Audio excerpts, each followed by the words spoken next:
Pues bien, el director ejecutivo de CODE se encuentra con nosotros en vivo y en directo desde nuestra corresponsalía en Bogotá. Marcos Romero, gracias por estar con nosotros, por madrugar, bienvenido. Muy buen día a los hermanos de América Latina, gracias a la invitación de Telesur para avanzar en este tema. Marco, la situación es preocupante. Ustedes han planteado que desde el 2002 a la fecha han sido asesinados 44 líderes de desplazados por situación como la que ya planteábamos, pero también por otras denuncias que tienen que ver con el derecho a restituir sus tierras. ¿Cómo avanzan esas investigaciones? Bueno, los estudios que hemos adelantado nosotros muestran que en Colombia se han abandonado 6.6 millones de hectáreas de tierra que han sido además despojadas por grupos armados, particularmente por paramilitares y sus testaferros. Los desplazados han acudido a la justicia de mil maneras, ante la Corte Constitucional, ante la Jurisdicción de Justicia y Paz, y ahora van a acudir al proceso de restitución una vez se apruebe la ley de víctimas. Pero en Colombia, cuando hay estos avances de restitución de tierras, cuando hay posibilidad de reclamo, también se generan entornos violentos en las regiones, auspiciados por quienes se oponen a la restitución y por quienes quieren mantener este botín en sus manos, y por eso hemos visto el asesinato de más de 50 líderes. Marcos, a propósito de ello, ¿cuáles son las medidas que ha planteado el gobierno colombiano? Una de ellas la quiero recordar en este momento e inmediatamente preguntarte si la compartes. Una zona como los Montes de María, muy complicada en el marco del conflicto armado colombiano, ha planteado el ministro de Agricultura de ese país suramericano, Juan Camilo Restrepo, que debe ser considerada como una zona de paz. ¿Cree usted que esas pueden ser algunas de las medidas para evitar que esto suceda? Nosotros vemos con buenos ojos el anuncio del ministro. El ministro ha dicho que allí se pueden crear zonas de reserva campesina. El problema que hay en esta zona es que allí se produjo un despojo masivo del campesinado y ya este despojo se ha legalizado en muchos de los predios y ya hay incluso compañías e inversionistas que han comprado masivamente muchas de estas tierras.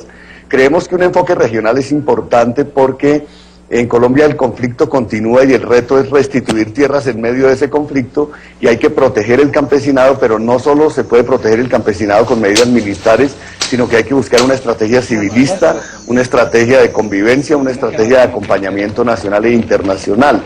Vemos con buenos ojos el anuncio del ministro, pero el contexto general sigue siendo muy adverso para los campesinos y para los desplazados.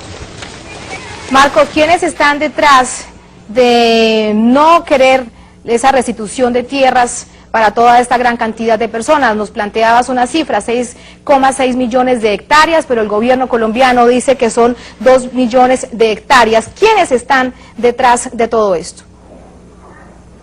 Bueno, tras estas tierras están sectores del paramilitarismo, del narcotráfico y del latifundio tradicional. Colombia es un país que tiene una de las concentraciones de la propiedad de la tierra más altas del mundo, uno de los índices de inequidad rural más altos del mundo, y lo que ha ocurrido con el conflicto armado en los últimos 10 años es que en lugar de hacer una reforma agraria que requiere el país, se ha hecho prácticamente algo así como una contrarreforma agraria, aunque decir contrarreforma no es muy apropiado porque nunca se hizo una verdadera reforma en ese terreno en Colombia. Entonces, estos sectores tienen grupos armados que permanecen en las regiones. El gobierno incluso los llama bandas criminales, bandas emergentes. Nosotros pensamos que son herederos de las estructuras del paramilitarismo y que deben ser tratados como tal, porque lo contrario, si se tratan simplemente como fenómenos de delincuencia común, no vamos a poder enfrentar el poder que tienen ni vamos a poder reivindicar los derechos de las víctimas frente a estos grupos. Finalmente, Marcos, lo que estamos también percibiendo es que se mantiene la impunidad en torno a estos asesinatos y antes de ello a ese despojo, a ese desplazamiento, impunidad. Hay una impunidad muy alta en Colombia que merodea el 90%, pero en los últimos años tanto la Corte Constitucional como la Corte Suprema de Justicia han avanzado en todo este proceso de la parapolítica y han avanzado en el reconocimiento de derechos de las víctimas. Creemos que lo que el presidente Santos está haciendo es muy importante porque es reconocer que hubo esta victimización. Recordemos que Uribe decía que no había conflicto, que acá no había prácticamente víctimas, que no había desplazados sino migrantes.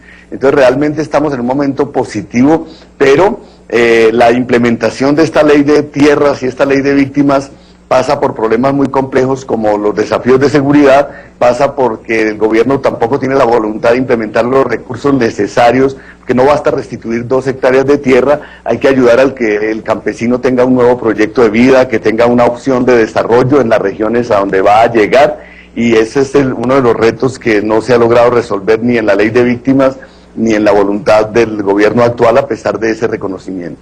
Marco, muchísimas gracias por tu tiempo, seguiremos muy atentos al desarrollo de este tema, ojalá que haya verdad, justicia y reparación para todas las víctimas del conflicto colombiano. Hasta la próxima.